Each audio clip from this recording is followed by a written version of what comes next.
So you want to put this on, and usually you'll put a piece of tape to hold the bandage on. But again, if you're in a situation where your dog is potentially bleeding to death, you skip the spot. So you just take the tape and you do it like a stirrup.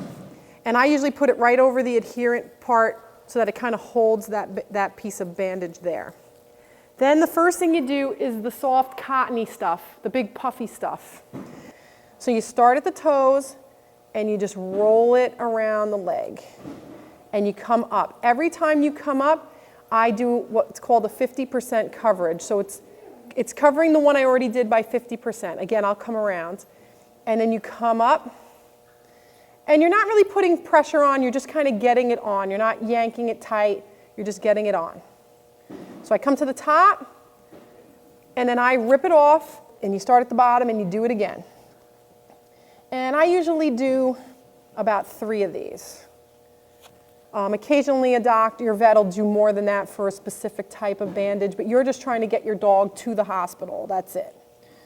So all the way up. Then you do the thin gauze. This is the one that you can do tight. You have the cotton on, so you're not going to turn a kid off the leg. The cotton's going to take the pressure. So this one I do tight. Every time I pull it around, I pull it tight. You just do 1 layer. You take the stirrup and you bring the tape up. So essentially it's going to keep the bandage from falling down.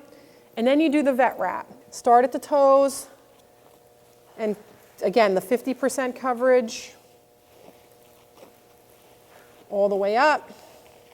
I'm going kind of fast because let's say it's an emergency situation, and then I cut it off at the top, and there's my bandage. So why don't we start with a foot bandage? We're going to do a tail bandage if we can, and we're going to do a head bandage. That's always fun.